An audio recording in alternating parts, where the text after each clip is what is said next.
All right, Peter Queally, it's been a minute. How excited are you to finally be here for Bellator Fight Week? Pandemic delays in the rearview mirror, and here you are. It's been a long time. It's been 18 months or something since I last fought, which is the longest layoff of my career. So I'm just delighted. I'm just absolutely delighted to be here. And I mean, even up until recently, like there were some questions too, talking to some of the people at Bellator, like visa issues. Like, how does somebody like you, who has to prepare and train at such a high level, go through such an uncertain time like that? Well, I was just lucky. Bellator are brilliant for that kind of stuff. They just sorted everything for me. The visa was a pain in Ireland because our visa office for America closed down, so we couldn't get appointments. So Bellator did all this different stuff, and they sorted the visa out for me eventually. But it was stressful. But I'm here now. I'm here now. And you kept the matchup that you last signed on the dotted line, Patricky. How excited were you that was the name that they ultimately gave you after, I'm sure, a lot of mental preparation for this guy? Yeah, I was worried I was going to lose that fight, to be honest, because after I broke my hand, they had rematched him as they should have, but then he ended up getting sick or something, and he pulled out of that fight. So then they just rescheduled this. So I thought he would win that fight and I would lose this. But I'm delighted to have it. Yeah, and it seems like an eternity ago that you guys were in New York City at that press conference and having an intense stare down. Do you feel like the heat behind that matchup still exists, even though you guys have had months without the promotion and so to speak? Yeah, I don't know. I was thinking about this actually today.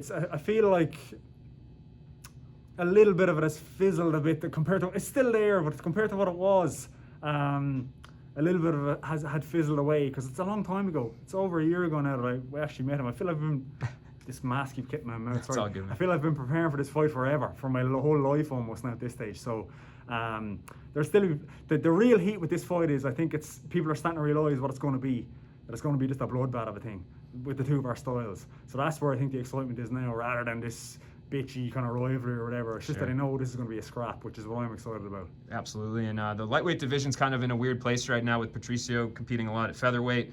But I feel like you're kind of the motivation potentially for him to come back and defend at lightweight, right? Yeah. If you beat his brother, I mean, we've seen that before. Is that what kind of you're seeing is at stake here with this matchup? I think me winning is the only way he defends that belt again, because he was very vocal about giving up the belt for Patricky to fight for it. So I think if Patricky wins, he'll give it up, and Patricky will fight whoever for it. But I think if I win, he'll come back and defend it against me, which he should do, because there's this rivalry thing going on. They got Pedro, well done. If I get Patricky, it's 1-1. And it's up to him then to settle it now. So I think it is the belt next for me if I win. And despite all the ups and downs we touched at the beginning of this with travel and everything, you feel like the camp went well? Like, you were able to get adequate training, gyms, everything, like everything's good? My training went well up until about 4 weeks ago. And there was a big COVID scare in our gym. So at that point then, I just couldn't take the risk of being in there anymore. So I ended up just opting out of that and training in my own gym privately on my own. So my last 4 weeks has kind of been like, think of Rocky Balboa training for Ivan Drago. That's kind of where I'm at. So, but on the upside, I feel fresh because of that. I'm not banged up from sparring and things. Like, in a way, it didn't go perfectly, but I'm hoping, how fresh I'm going to be is going to stand to me. And I think that's what this fight could come down to. Who can take more? It's going to be a tough fight.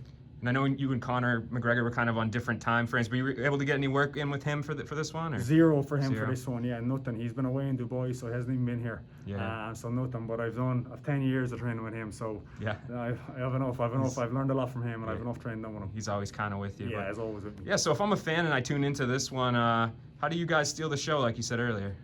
I think it's someone's getting knocked out, or it's going to be a drag-out 3-round war, fight of the night thing. There's no other way. If you just look at how we both fight, I just think that's what's going to happen.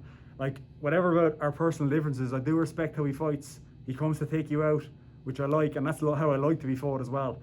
So I'm just looking forward to this as an actual fight. It's a fight that I didn't need motivation to train for. It's an exciting fight for me. Sometimes you have a fight coming up and you're like, this guy's going to be doing this and he's going to be trying to bore the fuck out of you and just whatever. But Patricky won't. So to his credit, he won't. So, that's what we're going to get here. We're going to get a crazy, crazy war, I think. Can't wait, man. Well, appreciate the time and Thank good you, luck. Sir.